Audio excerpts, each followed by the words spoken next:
दोस्तों, मैं Suresh Kumar super in the classes में आप सभी का स्वागत करता हूं। आज हम पढ़ेंगे कर्मधारय समास के बारे में। आज हम समझेंगे कर्मधारय समास के बारे में। तो सबसे पहले हम परिभाषा को समझते हैं। जिस समस्त पद में विशेषण व विशेष्य या उपमान व उपमेय का योग हो उसे कर्मधारय समास कहते हैं। जैसे एक उदाहरण के माध्यम से हम समझते हैं। महाकवि शब्द है, महाकवि यानी ये समस्त पद है। इसका समास वगैरह क्या बनेगा? महान है जो कवि। ठीक है। अब देखो, ये जो महा शब्द है ये विशेषण है, ठीक है, और ये जो कवि शब्द है ये संज्ञा है। जिसमें पहला पद विशेषण, दूसरा शब्द संज्ञा हो उसे कर्मधारय समास कहते हैं। इसमें पहला पद विशेषण, दूसरा पद संज्ञा हो उसमें कर्मधारय समास माना जाता है। ठीक है। ध्यान दें, अव्ययीभाव समास में पहला पद अव्यय या उपसर्ग और दूसरा पद संज्ञा होता है। ठीक है। अब देखो इसकी पहचान क्या है। समास वगैरह करते समय है जो के समान रूपी शब्द आते हैं। तीन इसकी पहचान हो गई। देखो, पहली पहचान है जो, दूसरी पहचान क्या है? के समान, तीसरी पहचान है रूपी शब्द आते हैं। ये शब्द समास विग्रह करते समय आते हैं। ठीक है। अब इसकी विशेषताएं जानेंगे। पहली विशेषता है पहला पद विशेषण हो, ये पहली विशेषता है। दूसरी विशेषता क्या है? उपसर्ग विशेषण की तरह प्रयुक्त हो, उपसर्ग विशेषण की तरह प्रयुक्त हो। तीसरी विशेषता है दूसरा पद विशेषण हो, दूसरा पद क्या हो? विशेषण हो। चौथी पहचान है दोनों पद विशेषण हो। ठीक है। पांचवी पहचान है उपमान उपमेय यानी उपमा अलंकार हो। ठीक है। छठी विशेषता है उपमेय यानी रूपक अलंकार हो। और इसकी सातवीं विशेषता है विशेषण शब्दों का दोहरान या पुनरावृत्ति हो। ठीक है। ये इसकी विशेषताएं हैं जो हम विस्तार से आगे जानेंगे। पहली विशेषता है यानी पहला पद विशेषण हो। जैसे उदाहरण के माध्यम से हम समझते हैं महासागर। अब देखो इसका समास वगैरह क्या बनेगा? महान है जो सागर, महान है जो सागर। अब देखो ये जो महान शब्द है ये क्या है? विशेषण है। ये क्या है? विशेषण शब्द है। ठीक है। और ये जो सागर शब्द है ये संज्ञा है। ये क्या है?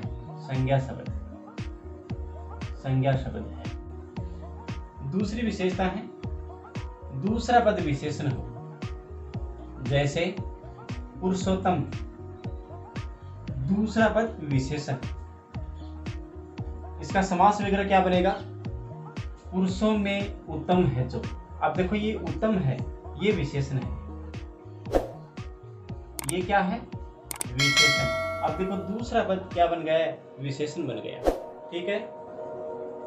अगला उदाहरण है राम दयाल। राम है दयालु जो। अब देखो ये भी क्या है? विशेषण शब्द है। तीसरा उदाहरण है प्रभु दयाल।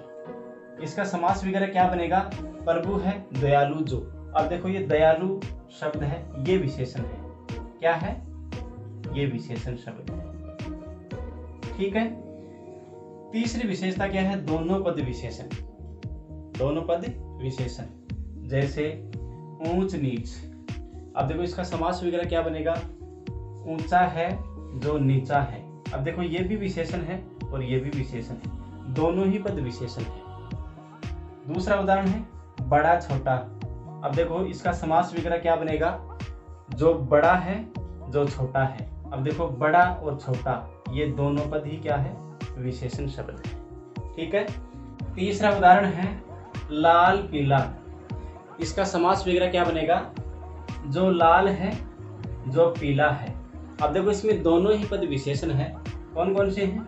लाल और पीला, ये दोनों ही क्या है? विशेषण है। अब देखो ये जो लाल पीला है ये समस्त पद है। ठीक है। अब देखो पहली विशेषता क्या हुई? पहला पद विशेषण हो। दूसरी विशेषता है दूसरा पद विशेषण हो। तीसरी विशेषता दोनों पद विशेषण। ठीक है, अगली विशेषता है उपसर्ग को विशेषण की तरह है प्रयुक्त करना। ये अगली विशेषता है। अब देखो उदाहरण के माध्यम से हम समझते हैं। जैसे कुपुत्र, अब देखो इसमें ये जो कु है ये उपसर्ग है, लेकिन ये विशेषण की तरह प्रयुक्त होगा। जैसे दूरा है जो पुत्र, ये समास विग्रह है और ये क्या है, समस्त पद, और ये संज्ञा है। दूसरा उदाहरण है कापुरुष। अब देखो इसमें जो का है ये क्या है, उपसर्ग, लेकिन ये विशेषण की तरह प्रयुक्त होगा और ये है संज्ञा। ठीक है, इसका समास विग्रह होगा कायर है जो पुरुष। ठीक है, तीसरा उदाहरण है सुपुत्र। अब इसमें भी ये सु है, ये उपसर्ग और विशेषण की तरह है प्रयुक्त होगा और ये संज्ञा है। ठीक है, इसका समास विग्रह होगा अच्छा है जो पुत्र। ये चौथी विशेषता है। पांचवी विशेषता है उपमान उपमेय, यानी उपमा अलंकार हो उसमें भी कर्मधारय समास ही होगा। ठीक है, अब देखो उपमान और उपमेय इनको भी समझना जरूरी है। देखो उपमान और उपमेय एक उदाहरण के माध्यम से हम समझते हैं। चंद्रमुख, अब देखो चंद्र और मुख, ये जो चंद्र है ये क्या है, उपमान। ये क्या है, उपमान, ये होगा उपमान। के समान वाचक शब्द यानी इनकी पहचान है। मुख ये होगा उपमेय। ठीक है, चंद्र क्या होगा, उपमान, और मुख होगा यहाँ उपमेय। ये समझना जरूरी है। दूसरा उदाहरण है पाषाण हृदय। अब देखो समास विग्रह क्या बनेगा, पाषाण के समान हृदय। ठीक है, तीसरा उदाहरण है मृग नयनी। इसका समास विग्रह होगा मृग के समान नयनों वाली। ठीक है, आंखों वाली। छठी विशेषता है उपमेय, यानी इसमें रूपक अलंकार। इसमें रूपक अलंकार होता है वो भी कर्मधारय समास ही होगा। जैसे क्रोधाग्नि, यानी समास विग्रह क्या होगा, क्रोध रूपी अग्नि। इसमें रूपी शब्द मैंने पहचान में बताया था, के समान भी बताया था पहचान में। दूसरा उदाहरण है संसार सागर। अब देखो संसार रूपी सागर, रूपी शब्द आ रहा है, रूपक अलंकार है। ठीक है, तीसरा उदाहरण है चरणाविंद। इसमें समास विग्रह होगा चरण रूपी अरविंद। ठीक है, इसमें भी रूपक अलंकार है, रूपी शब्द आ रहा है। रूपक का मतलब होता है रूप धारण करना। क्या है, रूप धारण करना, ये रूपक अर्थ होता है। ठीक है, जिसमें रूपक अलंकार होता है उसमें भी कर्मधारय समास ही बनेगा। ठीक है, सातवीं विशेषता है विशेषण पदों का दोहरान या पुनरावृत्ति एक ही है। जैसे लाल लाल, अब देखो ये दोनों ही शब्द क्या है, विशेषण है। क्या है, विशेषण है। दोनों ही शब्द विशेषण है। ठीक है, एक ही क्रम में है। ठीक है, दूसरा उदाहरण है काला काला। अब देखो ये भी विशेषण और ये भी विशेषण। क्या है, दोनों ही शब्द विशेषण है और एक क्रम में है, इसलिए ये भी एक मुख्य विशेषता है कर्मधारय समास की। विशेषण जोड़ विशेषण, यानी एक क्रम में आ रहे हैं, इसका मतलब ये हुआ कि ये कर्मधारय समास बनेगा। ठीक है, ध्यान दे, अव्ययभाव समास में अव्यय जोड़ संज्ञा शब्दों की पुनरावृत्ति होती है। जैसे दिन दिन, हर दिन, प्रतिदिन, यानी ये समास विग्रह होगा और ये समस्त पद है। दूसरा उदाहरण है पल पल। इसका समास विग्रह क्या बनेगा, हर पल प्रति पल।